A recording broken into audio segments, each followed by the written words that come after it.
Hola, ¿qué tal, Femlovers? ¿Cómo están? ¿Cómo estás? Me da mucho gusto saludarte en esta nueva emisión de Feminismos en Corto, sin tanto rollo.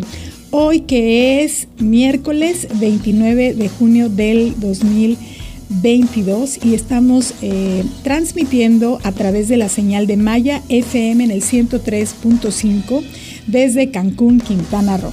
Y mañana jueves 30 de junio del 2022 a las 5 de la tarde, Feminismos en Corto sin tanto rollo se transmite en cadena estatal a través del Sistema Quintanarroense de Comunicación Social en sus estaciones también desde Cancún, Caribe FM en el 101.9, Riviera FM en el 98.1, desde Playa del Carmen, Radio Chan Santa Cruz en el 660 de AM en Felipe Carrillo Puerto, Chetumal FM en el 100.9 y Radio Chetumal en el 860 de AM, desde luego desde la capital de nuestro estado. Y también los medios de comunicación que nos retransmiten a través de sus páginas de Facebook, Click Noticias, Pulso Sur, Quinta Avenida Playa del Carmen, Cancún Caribe Mexicano, Las Noticias del 10, Maya Politic, QR Noticias y Mujer Total Chetumal. Hoy te preparamos un programa bien interesante que incluye, noticias y algunas recomendaciones y por supuesto la colaboración de Camila Azul, que siempre nos trae historias extraordinarias como la de una espía que se llamó Policarpa Salabarrieta, pero además es reconocida como una independentista y prócer colombiana, Policarpa Salabarrieta. También te voy a recomendar un libro que yo la verdad no lo había leído, ya tiene muchos años que se editó, me lo encontré apenas y lo quiero compartir contigo. Se trata de Historias de Mujeres y Algo Más y lo escribió Rosa Montero, esta autora española que seguramente la ubicas de la revista semanal del País, El País Semanal. Bueno, pues este libro reúne en una versión ampliada, porque lo reeditaron hace unos años, las biografías de mujeres que en su momento Rosa Montero publicó en el suplemento dominical del País.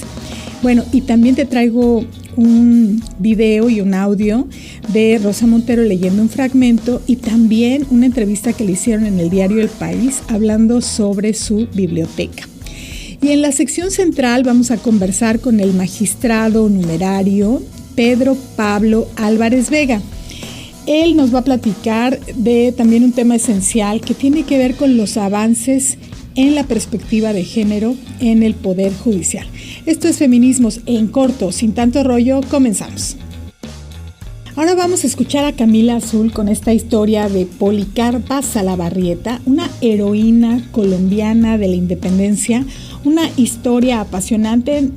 Camila nos va a dar solamente una breve reseña que espero sea una invitación para que conozcas mucho más de su historia. Vamos con Camila Azul. Descubre historias de mujeres extraordinarias en Camila Azul te lo cuenta. Camila Azul te lo cuenta. Hola Femlovers, soy Camila Azul y hoy en Feminismos en Corto sin tanto rollo te voy a contar la increíble historia de una mujer extraordinaria que se llamaba Policarpa Salabarrieta.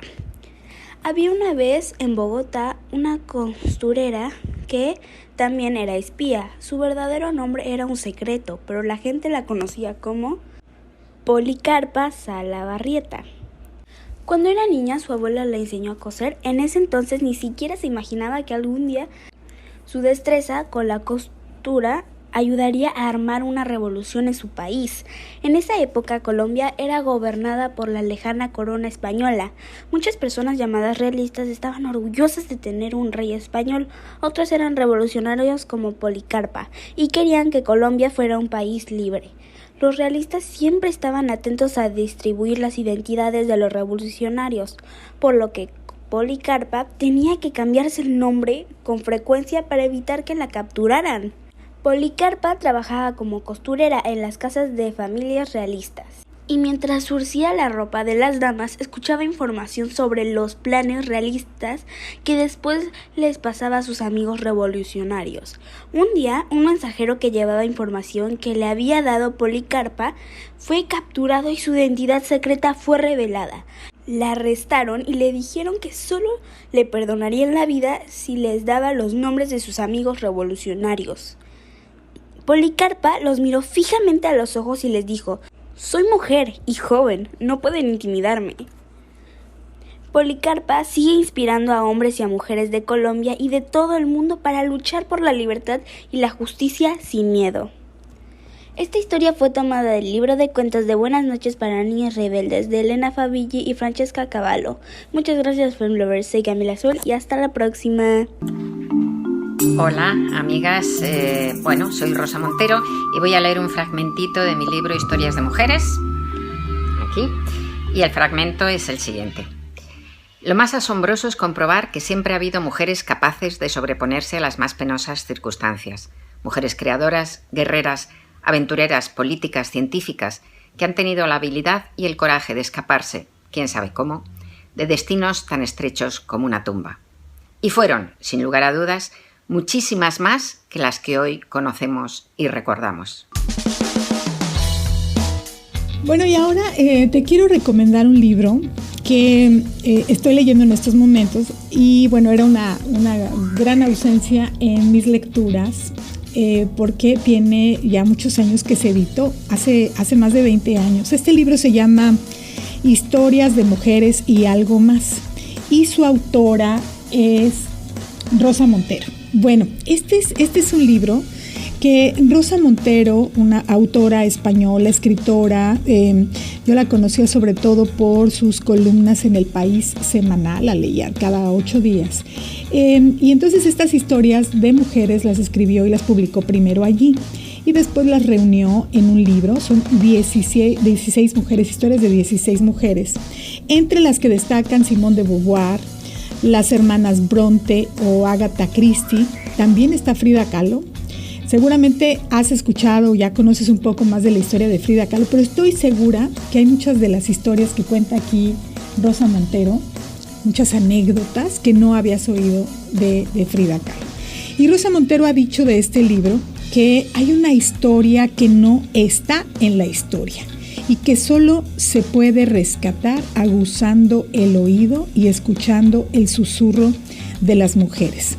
Porque hay muchas mujeres que fueron borradas de la historia y eso lo hablamos frecuentemente aquí en Feminismos en Corto, sin tanto rollo, que ese es uno de los objetivos de este programa, que rescatemos del olvido a muchísimas mujeres que construyeron la historia y que los hombres, el patriarcado, el machismo se encargaron de borrar, como si la historia, este mundo, el arte, la ciencia solamente fueran resultado del trabajo de los hombres, pero no, ahí hemos estado las mujeres frecuentemente. Y de eso se trata también el rescate de estas historias y es lo que nos dice Rosa Montero. Ella dice que tenía que rescatar del olvido al que habían sido condenadas estas mujeres con una especie de fatalismo, de pobres mujeres y pobres de nosotras que no hemos podido hacer nada, lo cual es completamente equivocado. Este libro, Historias de Mujeres, bueno, lo puedes encontrar en las librerías en papel, pero también lo puedes encontrar en ediciones súper económicas en internet, en la plataforma que quieras leer, también te lo pueden llevar a tu casa. Y esta reedición del 2018 nos trae estas historias de mujeres que reviven este ánimo, esta lucha de muchas feministas porque a las mujeres se nos sea reconocidas más allá del hogar, más allá de los cuidados a los que nos han asignado por estos roles y estereotipos. Vas a conocer, por ejemplo, la historia de Simone de Beauvoir, una de las escritoras más importantes del siglo pasado, y anécdotas sobre todo que la escritora Rosa Montero se ha dedicado a indagar y bueno, detalles de su vida privada, personal que no sabíamos, pero también cómo es que produjeron su obra maravillosa, como el caso también de la mexicana Frida Kahlo, de Agatha Christie. Entonces tenemos artistas, escritoras, científicas, una de las madres también del feminismo, por ejemplo, Mary Wollstonecraft, esta mujer extraordinaria que sufrió muchísimo. La verdad es una historia tan tormentosa, pero cómo es que una vida tan triste pudo haber producido uno de los textos más extraordinarios y que son fuente de inspiración para otras mujeres y que son fuente de estudio del feminismo. Bueno, pues vamos a ver a Rosa Montero en esta entrevista que le hace El País Semanal, sobre su biblioteca y cuáles son los libros que le encantan. La vemos en su casa, ahí en su biblioteca. Quienes no puedan verla, bueno, la van a poder escuchar. Vamos con ella. He tenido siempre esa sensación de que si tienes un libro cerca, nada muy malo te puede pasar.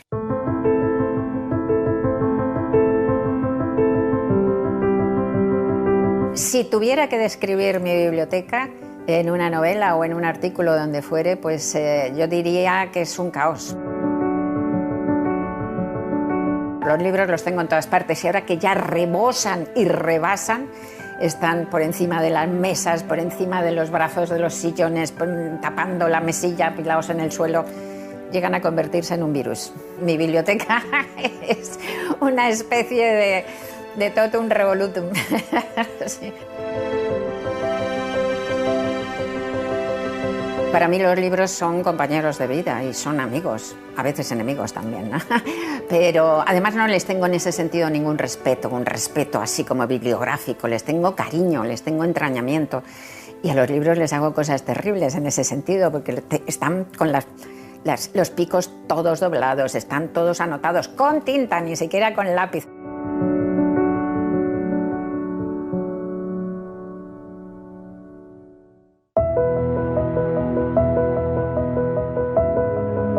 Cuento de Oscar Wilde, que era el gigante egoísta. Y recuerdo muy bien ese cuento porque está asociado para mí al descubrimiento de la muerte, ¿no? Que la conciencia de la muerte viene más o menos en esa edad, a los 4 o 5 años, ¿no? Que es cuando debí leer este libro. Entonces, me recuerdo claramente que leyendo ese libro comprendí que uno se moría y que morirse no es estar en otra habitación ni estar en otra casa, ni estar en casa de la abuela, ¿no? Morirse era no estar. Hace como 7 u 8 años he releído el libro de El cuentecito de Oscar Wilde, El gigante egoísta, y es un cuento espantoso. Cursi. Pero claro, qué maravilla de cuento. ¿Cómo no me hizo entender que la muerte existía? Porque el cuento de Wilde habla de la muerte del gigante. O sea, el gigante al final se muere. Entonces, lo que demuestra esto para mí es qué importancia tienen los cuentos, estos cuentos infantiles, para hacernos entender nuestra vida a los niños, ¿no? O sea, qué importancia tiene la literatura para poder poner palabras a lo que no tiene nombre, ¿no? Entonces, aunque ahora me parece tremendamente cursi, fue esencial, claro, en mi vida, ¿no? Uno de ellos es Nabokov, que para mí es como el maestro de mi parte más realista o más hiperrealista y más grotesca y más paradójica y tal. Y de ese encontré, estaba viviendo yo en Inglaterra 6 meses y escribiendo mi segunda novela. Yo tenía 30 años, ¿no? Y entonces pues encontré en un rastrillo de la calle su novela Lolita por 99 peniques, usada en bolsillo. Y es maravillosa, lo tengo ahí, lo adoro, porque lo abrí y estaba dedicado con amor a alguien, ¿no? La historia de ese libro me la he imaginado muchas veces, qué habrá pasado con ese libro, ¿no? O sea, quién se lo ha dado, por qué terminó en una... Bueno, me encanta. Y ahí leí Lolita y me enamoré de ese libro. Siempre me ha encantado que la estructura esté muy trabajada y que tenga un sentido dentro de la historia, ¿no? Entonces esa es un sabio, es un mago de las estructuras, luego de la paradoja, ¿no? De hablar de lo grotesco y de lo cruel y al mismo tiempo lo tierno. O sea, más que lo cruel, de la oscuridad y la luz, ¿no? O sea, el mundo como una realidad completamente contradictoria, la vida como algo paradójico. La otra maestra es Úrsula K. Le Guin, y esa es maestra de mi parte más fantástica, ¿no? Y más mítica, digamos, ¿no? Y es una escritora descomunal a la que por suerte terminé además conociendo en persona y haciéndonos amigas, ¿no? Ha sido catalogada, ¿no? Como con esta cosa que tenemos los humanos de hacer cajitas, ¿no? Ha sido catalogada como de ciencia ficción, y por eso, pues por puros prejuicios, le han dado menos lugar, ¿no? en los panteones literarios, pero es una escritora descomunal. Los desposeídos, por ejemplo, a mí me parece un libro de los únicos que representa la totalidad de lo que somos, pues al mismo nivel que Guerra y Paz, o al mismo nivel que La montaña mágica, solo que en otro registro, ¿no? Maravilloso. O sea, entonces es capaz, Úrsula K. Le Guin tiene esa capacidad mítica, ¿no? O sea, para hacer emblemas y para hacer símbolos poderosísimos que nos representan, ¿no? Y te hace volar, o sea, es una literatura que te hace volar.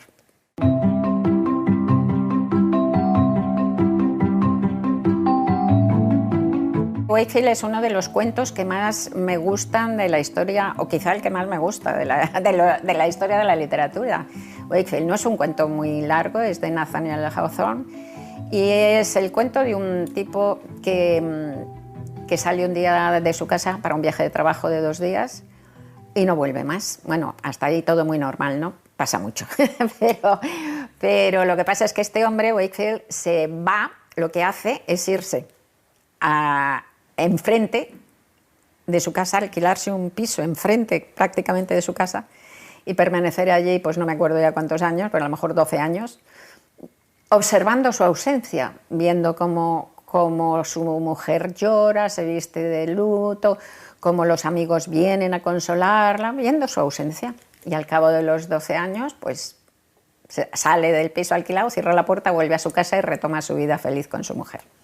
Entonces me parece grandioso, o sea, es una idea tan magnífica, ¿no? Del desdoblamiento, de la tentación de ser otro, de la dualidad esencial del escritor, ¿no? Que somos gente más disociada que la media, o más conscientes de nuestra disociación, ¿no? Nathaniel Hawthorne fue un escritor sin duda con un cierto trastorno mental, porque cuando terminó la universidad se fue a casa de su madre y se pasó 12 años sin salir a la calle, y escribía desesperado, o sea, obviamente con una agorafobia increíble, y escribía a amigos suyos diciendo estoy muerto en vida, no sé qué, no sé cuántos. Y de repente un día salió de casa de su madre y vivió normalmente hasta el fin de sus días. ¿Y qué pasó para que saliera de casa de su madre?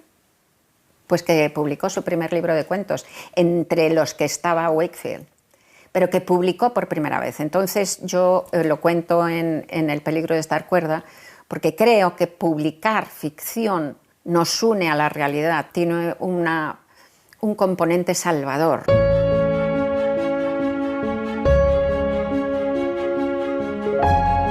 Tengo bastantes libros a los que tengo mucho apego, libros dedicados por gente querida, ¿no? Pues yo qué sé, Olvidado Rey Gudú, dedicado por Ana María Matute, los libros de Montserrat Roig dedicados, que era súper amiga mía, pues yo qué sé, Conversación en la Catedral, dedicado muy cariñosamente por Vargas Llosa, todos los libros de los amigos queridos dedicados en general, ¿no? O sea que sí, hay muchos libros que son mi gente.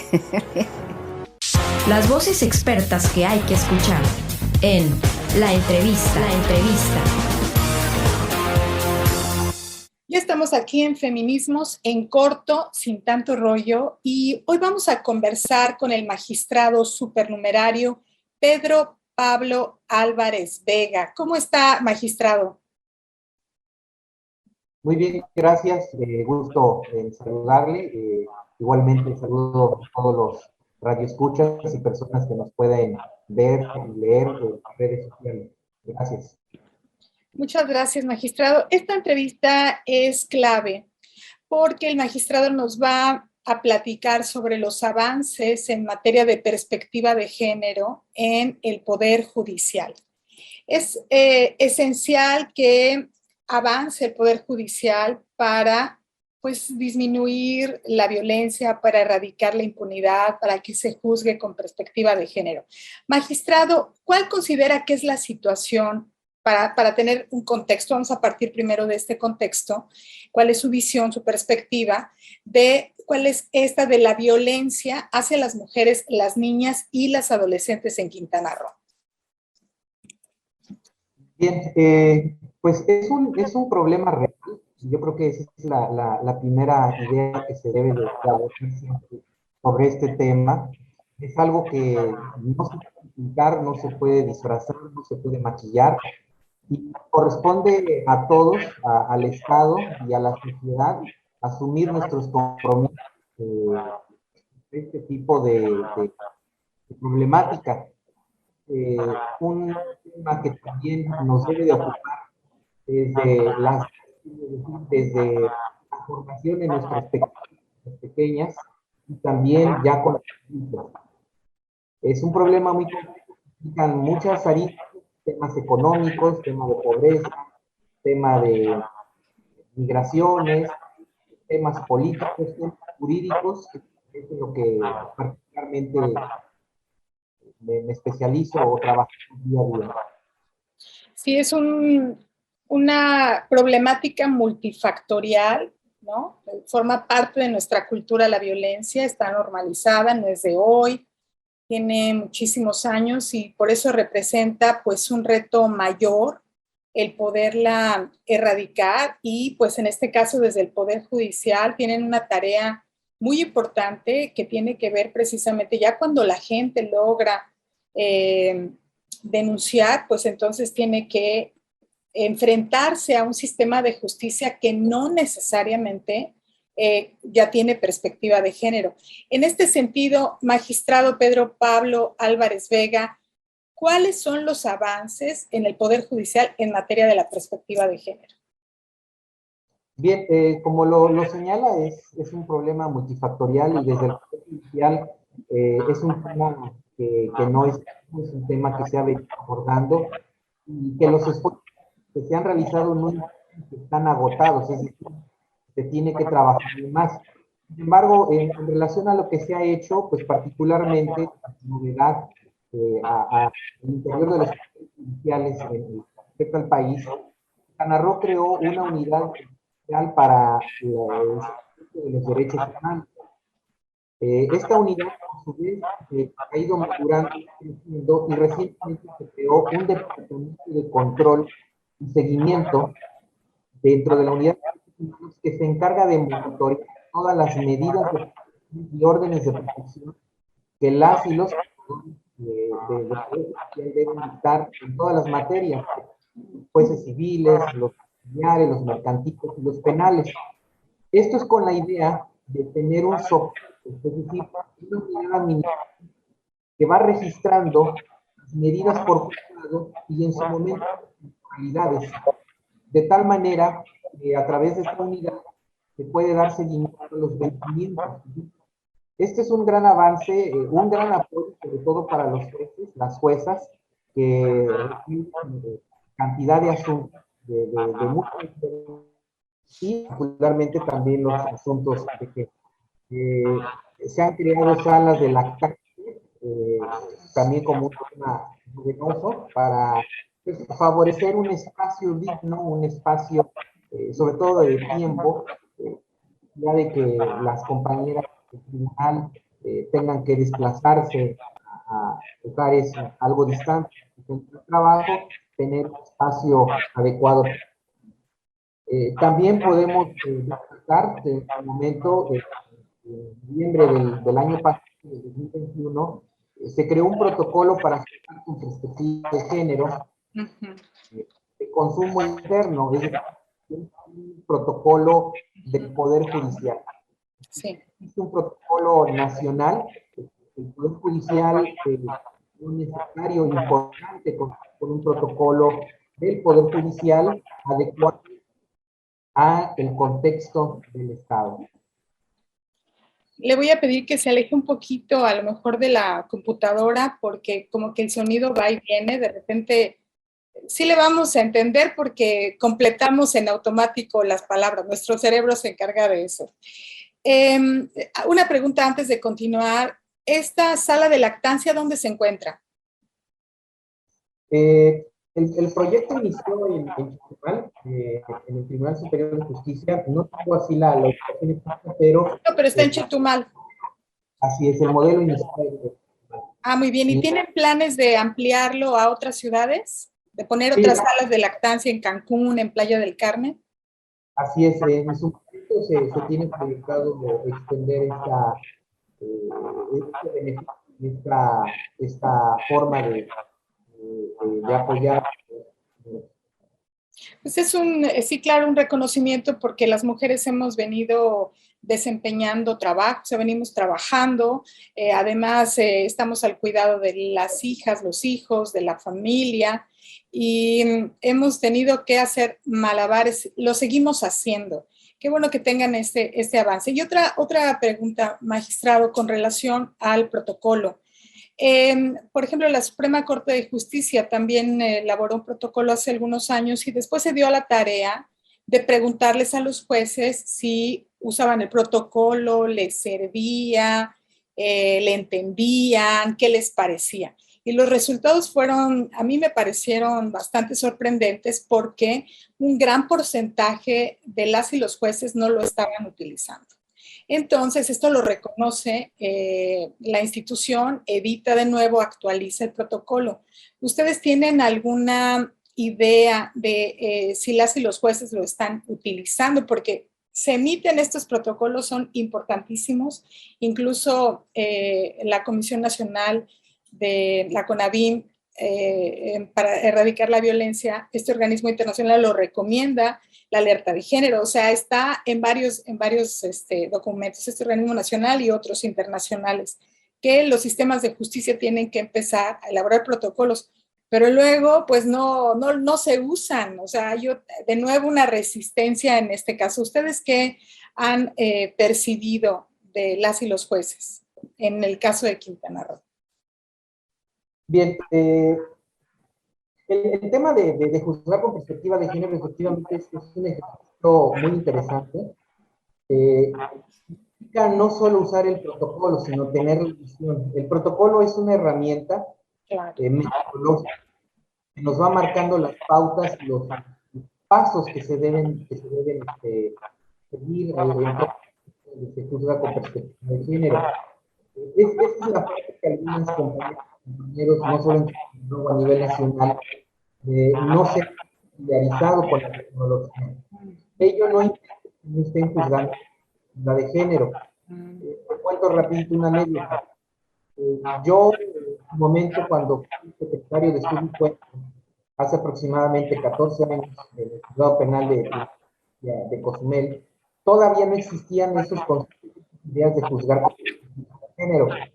Sin embargo, en su oportunidad, el primer ejercicio jurídico análisis en un punto de las obligaciones de asistencia familiar fue ponderar el derecho de igualdad entre el hombre y la mujer. Hay criterios en esa época que imponían la carga de que la mujer tenía que estar prácticamente inactiva para realmente acreditar el estado de necesidad. En su momento yo advertí que es absurdo, porque si el hombre tiene derecho a trabajar, la mujer también tenía derecho a trabajar. Entonces, colocar a la mujer en un estado de inactividad o de trabajo a justificar o acreditar sus derechos. Lo que quiero comentar de esta manera es que la perspectiva de género necesita distinguir dónde existe ese desequilibrio, dónde existe esa inequidad en el ejercicio de los derechos. En el caso de Quintana Roo, le puedo comentar que según los datos que tenemos de la Unidad de Derechos Humanos, han dictado una serie de sentencias de género, porque es en las diferentes instancias, los niveles de primera instancia y sala. El año aproximadamente 25 sentencias de perspectiva de género, 40-45 aproximadamente de diferencia con perspectiva de género. Esa es la finalidad, monitorear qué juzgados los están dando para que en su momento exista esa retroalimentación de quién está aplicando la metodología conforme a la corte y conforme al protocolo local. Hay otros avances que ustedes han implementado, sobre todo en los años recientes, magistrado. ¿Qué otro aporte usted considera relevante y que nos quiera comentar? Bien, bueno, definitivamente la capacitación es un tema que no se va a agotar y no se debe agotar nunca. En diferentes formas ha habido exceso de capacitación. Yo creo que la capacitación nunca puede ser excesiva. El tema de la capacitación implica actualización. El Poder Judicial es una de las instituciones que afortunadamente somos envidiadas en funcionarios de otras instituciones por cuanto a que se invierte en capacitación. En el caso del Poder Judicial, tenemos cursos y campañas que se han realizado para destacar y sensibilizar el tema de la violencia. Por ejemplo, campañas de difusión nacional de la niña, nacional de la mujer, el vínculo del hombre, en efecto también fomentar las masculinidades, también es muy importante de destacar. En ese sentido, incluso el día viernes vamos a participar en la entrega de una serie de constancias de un curso que tomamos en coordinación con el Congreso del Estado y el Senado de la República en materia de violencia política de género. Y esta acaba de terminar, ¿no? Entonces, el tribunal en ese sentido no para.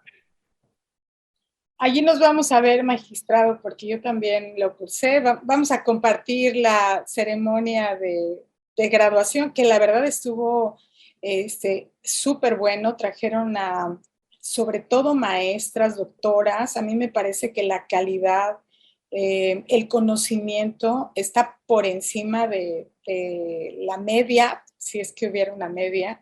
De verdad es que son académicas muy destacadas y además que participaron en la creación de las leyes, son abogadas, litigantes, defensoras, las especialistas del país en violencia política en razón de género contra las mujeres. A mí me gustó muchísimo. Y tengo otra inquietud, magistrado. Ahora, sí, hay actualización permanente, eso es muy importante porque no todas las instituciones lo tienen, pero también es necesario evaluar qué tanto funciona la capacitación, porque a lo mejor hay personas que toman el curso, lo toman en línea y pues le cambian a la televisión o están distrayéndose. Esto es muy preocupante si estamos hablando de las y los jueces, si estamos hablando de la justicia, ¿no? Que sabemos que es realmente una problemática que no se imparte con excelencia como quisiéramos en nuestro país. ¿Tienen ustedes algún mecanismo de evaluación en materia de perspectiva de género? Sí. Más que un mecanismo de evaluación, comentaba, la Unidad de Derechos Humanos tiene seguimiento para conocer qué juzgados, qué juzgadores están sentenciando con perspectiva de género. El momento de hacer esos tratamientos, esas alimentaciones.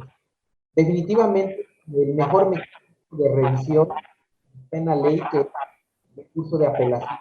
Los tribunales interesados, al revisar las sentencias que dicen las y los jueces, analizamos no solo los en su momento los abogados hagan valer, sino también el juez o la jueza tuvo ese enfoque de género.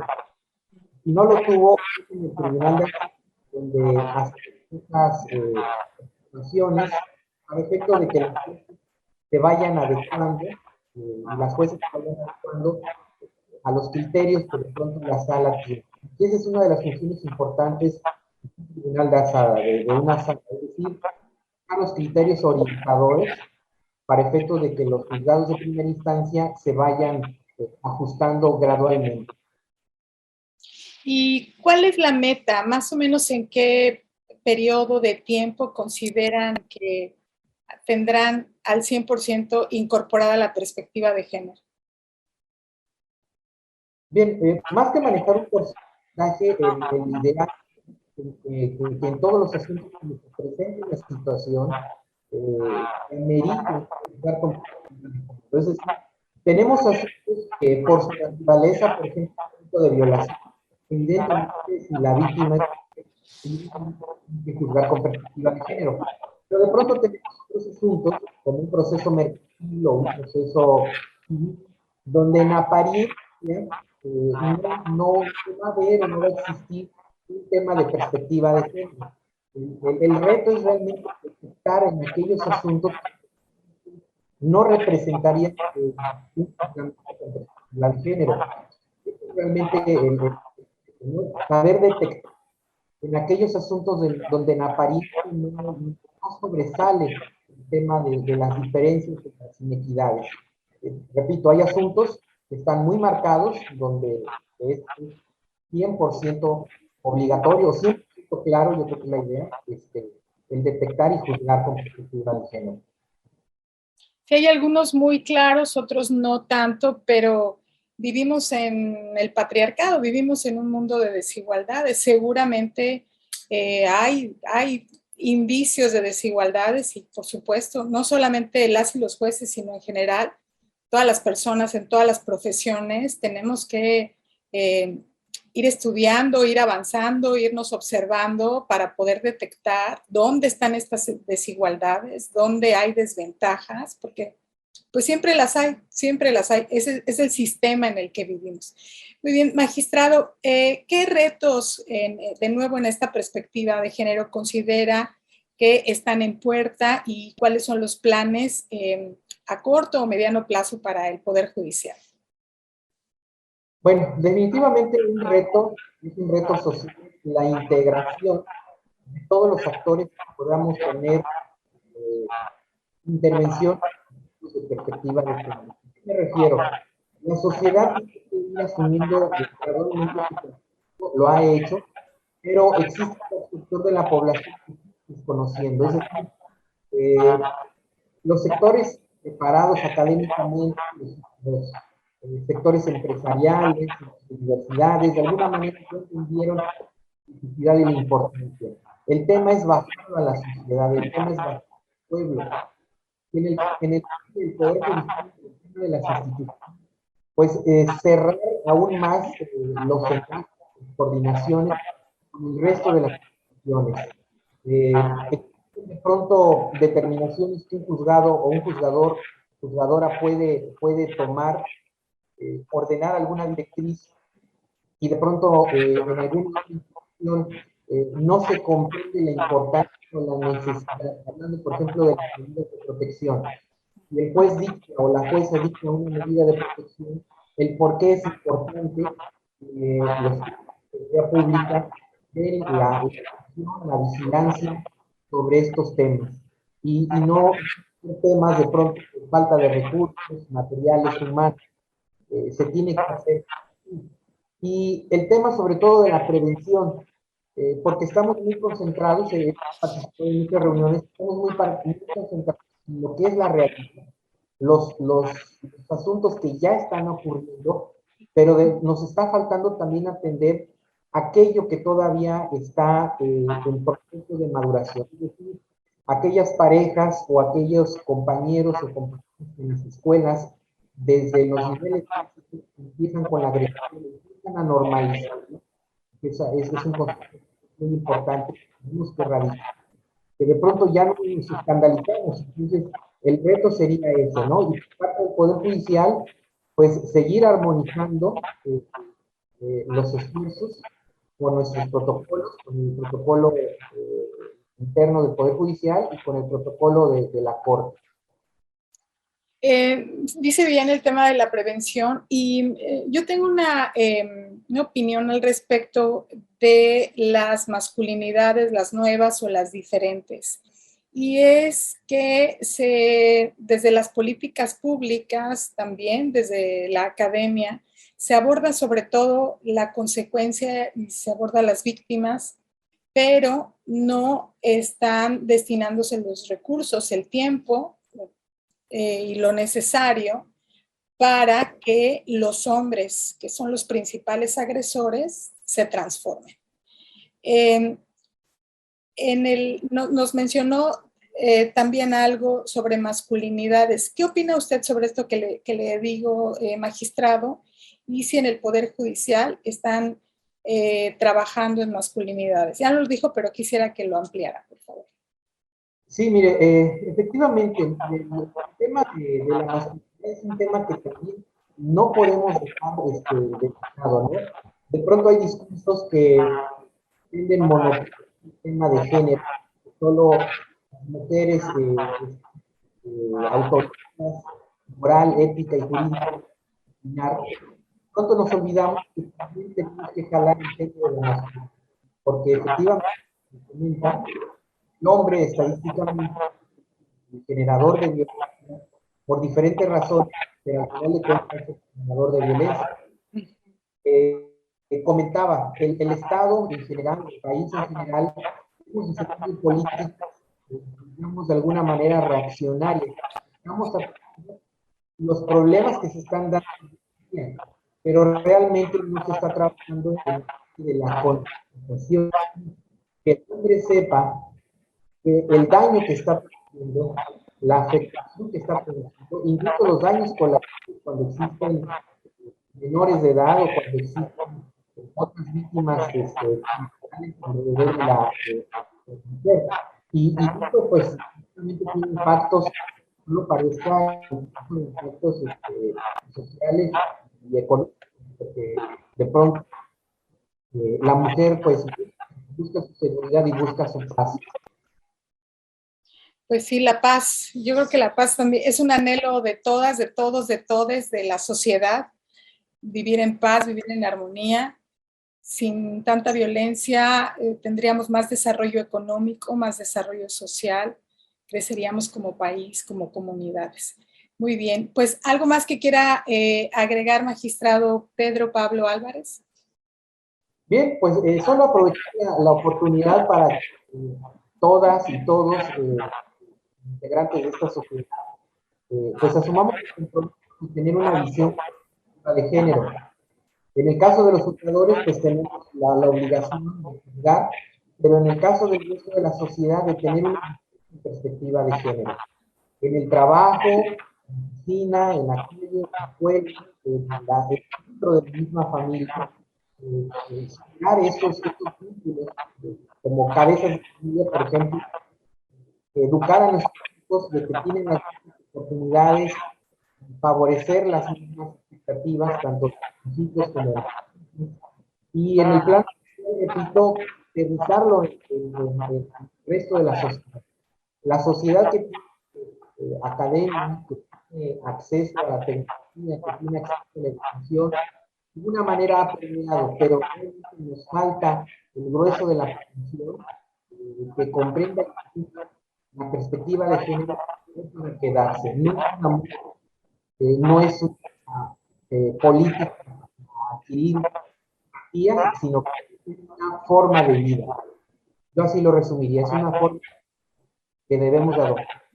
Una forma de vida, me gusta. Pues muchísimas gracias, magistrado, por habernos traído esta información y pues a mí me da un poco más de tranquilidad saber que ya está el Poder Judicial adoptando la perspectiva de género como una forma de vida, que están ya con pasos importantes. Muchísimas gracias. Gracias a usted. Gracias y hasta la próxima. Hasta luego. Bueno, espero que te haya gustado mucho esta emisión de Feminismos en Corto, sin tanto rollo. Me encantó estar aquí contigo y muchísimas gracias por habernos acompañado a lo largo de esta emisión y de todas las anteriores. Le doy las gracias también a Osvaldo Ramos en los controles técnicos, a Diego Ramírez en la edición de video, a Ramón Aguilar Fernández, director de Pulso Sur, a Nesli Silva, directora de Click Noticias, a José Ramírez, director de Maya Politics Sureste, a Silvia Peraza, directora de QR Noticias, y a Rocío Santos, directora de Mujer Total, a Erika Fernández, directora general de Grupo Origen, y a Marta Silva, directora general del Sistema Quintanarroense de Comunicación Social. Idea original, dirección y producción, tu servidora Aide Serrano. Y recuerda, el feminismo no mata a nadie. En cambio, el machismo mata por lo menos a 10 mujeres todos los días en México. Gracias y hasta la próxima.